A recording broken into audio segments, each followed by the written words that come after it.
कृषी मंत्री साहेब नमस्कार. बाबरे साहेब, रवी राणा बोलतो. नमस्ते. काय विषय कसा होता, आता शेतकऱ्यांची परिस्थिती एवढी गंभीर झाली आहे की बुस्टर म्हणून एक कंपनी आहे औरंगाबादची, बुस्टर बरोबर. आणि एक रवी कंपनी आहे आणि एक महादेव आहे.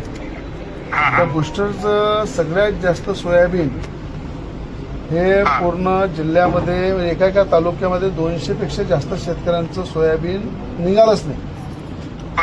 आणि स्वतः कृषी केंद्रवाले म्हणतात हे बियाणं बोगस आम्हाला दिलं आणि आम्ही शेतकऱ्याला दिलं. तर कंपन्या आता ही बुस्टर कंपनी जी आहे याच्यावर कृषी विभागाने गुन्हा सुद्धा दाखल केला. मुख्यमंत्र्यांशी बोललो मी.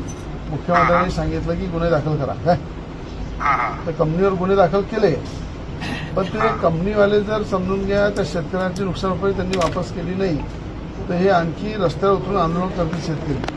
आता शेतकरी संघटनांनी समजून सांगितलं. जे प्रकाशभाऊ साबळे आहे जिल्हा अध्यक्ष, त्यांनी मोठं आंदोलन केलं. त्याच्या व्यतिरिक्त बाकी लोकही करत आहे.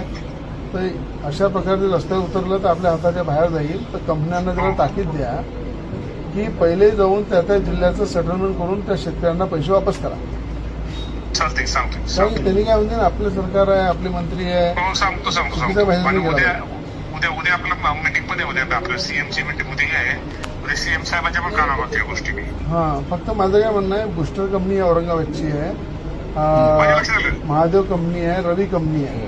आपल्या विभागात तुमच्या भागात झाली, इतर भागात अनेक कंपनी फसवले. त्याला कडक आपला मेसेज द्या. तर शेतकऱ्यांना आपण जर लवकर पैसे दिले ना त्यांचा रोष कमी होईल.